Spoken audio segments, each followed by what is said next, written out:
क्यों, कब और कैसे डूबी द्वारका? श्री कृष्ण की नगरी द्वारिका महाभारत युद्ध के 36 वर्ष पश्चात समुद्र में डूब जाती है। द्वारिका के समुद्र में डूबने से पूर्व श्री कृष्ण सहित सारे यदुवंशी भी मारे जाते हैं। समस्त यदुवंशियों के मारे जाने और द्वारिका के समुद्र में विलीन होने के पीछे मुख्य रूप से दो घटनाएं जिम्मेदार है। एक माता गांधारी द्वारा श्री कृष्ण को दिया गया श्राप और दूसरा ऋषियों द्वारा श्री कृष्ण पुत्र सांब को दिया गया श्राप।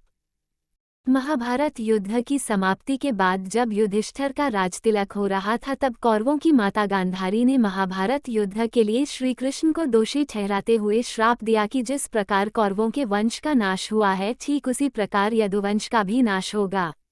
महाभारत युद्ध के बाद जब 36वां वर्ष आरंभ हुआ तो तरह तरह के अपशकुन होने लगे। एक दिन महर्षि विश्वामित्र, कव, देवर्षि नारद आदि द्वारका गए। वहां यादव कुल के कुछ नवयुवकों ने उनके साथ परिहास मजाक करने का सोचा। वे श्री कृष्ण के पुत्र सांब को स्त्री वेश में ऋषियों के पास ले गए और कहा कि ये स्त्री गर्भवती है, इसके गर्भ से क्या उत्पन्न होगा। ऋषियों ने जब देखा कि ये युवक हमारा अपमान कर रहे हैं तो क्रोधित होकर उन्होंने श्राप दिया कि श्री कृष्ण का ये पुत्र वृष्णि और अंधकावंशी पुरुषों का नाश करने के लिए एक लोहे का मूसल उत्पन्न करेगा, जिसके द्वारा तुम जैसे क्रूर और क्रोधी लोग अपने समस्त कुल का संहार करोगे। उस मूसल के प्रभाव से केवल श्री कृष्ण व बलराम ही बच पाएंगे। श्री कृष्ण को जब ये बात पता चली तो उन्होंने कहा कि ये बात अवश्य सत्य होगी। मुनियों के श्राप के प्रभाव से दूसरे दिन ही सांब ने मूसल उत्पन्न किया। जब ये बात राजा उग्रसेन को पता चली तो उन्होंने उस मूसल को चुराकर समुद्र में डलवा दिया। इसके बाद राजा उग्रसेन व श्रीकृष्ण ने नगर में घोषणा करवा दी कि आज से कोई भी वृष्णि व अंधकवंशी अपने घर में मदिरा तैयार नहीं करेगा। जो भी व्यक्ति छिपकर मदिरा तैयार करेगा उसे मृत्युदंड दिया जाएगा। घोषणा सुनकर द्वारकावासियों ने मदिरा नहीं बनाने का निश्चय किया। इसके बाद द्वारका में भयंकर अपशकुन होने लगे। प्रतिदिन आंधी चलने लगी। चूहे इतने बढ़ गए कि मार्गों पर मनुष्यों से ज्यादा दिखाई देने लगे। वे रात में सोए हुए मनुष्यों के बाल और नाखून कुतरकर खा जाया करते थे। सारस उल्लुओं की और बकरे गीदड़ों की आवाज निकालने लगे। गायों के पेट से गधे, कुत्तियों से बिलाव और नेवलियों के गर्भ से चूहे पैदा होने लगे। उस समय यदुवंशियों को पाप करते शर्म नहीं आती थी। जब श्री कृष्ण ने नगर में होते इन अपशकुनों को देखा तो उन्होंने सोचा कि कौरवों की माता गांधारी का श्राप सत्य होने का समय आ गया है।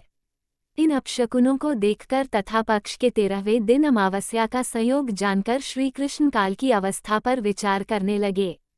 उन्होंने देखा कि इस समय वैसा ही योग बन रहा है जैसा महाभारत के युद्ध के समय बना था। गांधारी के श्राप को सत्य करने के उद्देश्य से श्री कृष्ण ने यदुवंशियों को तीर्थयात्रा करने की आज्ञा दी। श्री कृष्ण की आज्ञा से सभी राजवंशी समुद्र के तट पर प्रभास तीर्थ आकर निवास करने लगे।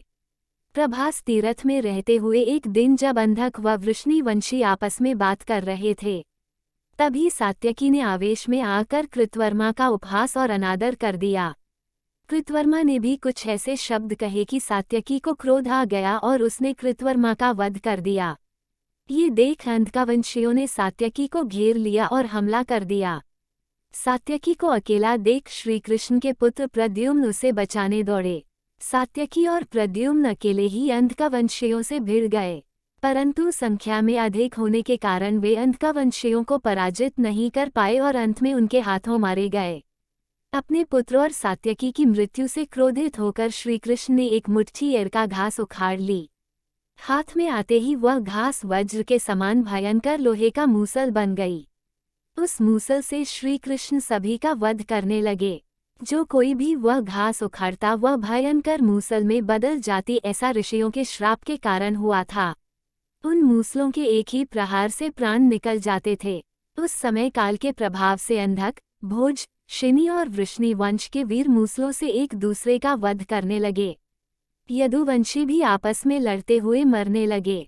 श्री कृष्ण के देखते ही देखते सांब, चारुदेश, अनिरुद्ध और गद की मृत्यु हो गई।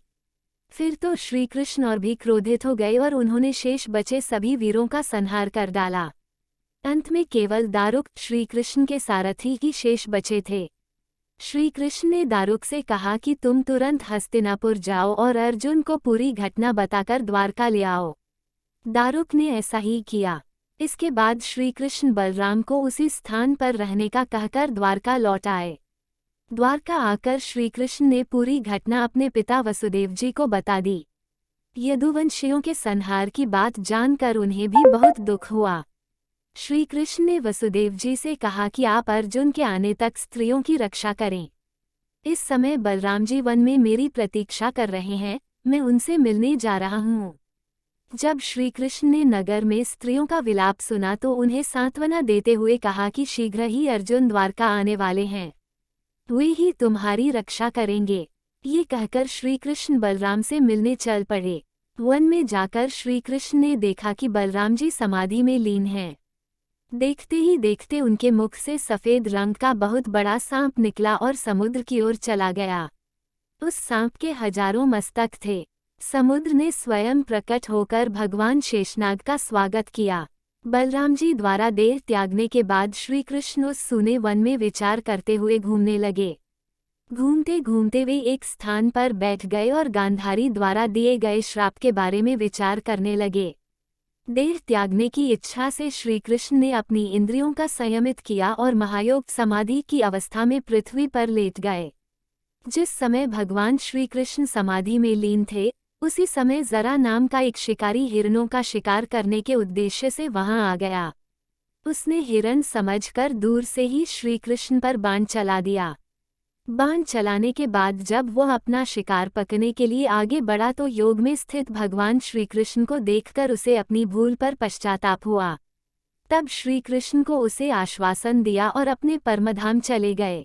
अंतरिक्ष में पहुंचने पर इंद्र, अश्विनी कुमार, रुद्र, आदित्य, वसु, मुनि आदि सभी ने भगवान का स्वागत किया। इधर दारुक ने हस्तिनापुर जाकर यदुवंशियों के संहार की पूरी घटना पांडवों को बता दी। ये सुनकर पांडवों को बहुत शोक हुआ। अर्जुन तुरंत ही अपने मामा वसुदेव से मिलने के लिए द्वारका चल दिए। अर्जुन जब द्वारका पहुंचे तो वहां का दृश्य देखकर उन्हें बहुत शोक हुआ।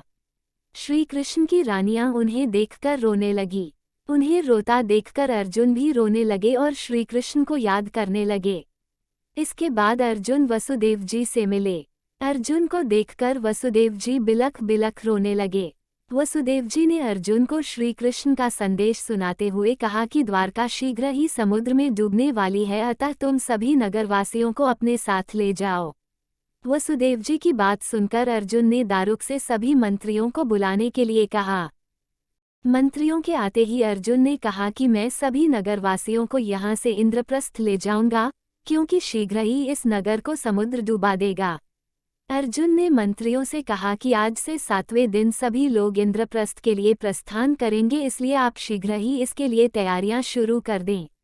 सभी मंत्री तुरंत अर्जुन की आज्ञा के पालन में जुट गए। अर्जुन ने वह रात श्री कृष्ण के महल में ही बिताई। अगली सुबह श्री कृष्ण के पिता वसुदेव जी ने प्राण त्याग दिए। अर्जुन ने विधि विधान से उनका अंतिम संस्कार किया। वसुदेव जी की पत्नी देवकी, भद्रा, रोहिणी व मदिरा भी चिता पर बैठकर सती हो गईं। इसके बाद अर्जुन ने प्रभास तीरथ में मारे गए समस्त यदुवंशियों का भी अंतिम संस्कार किया।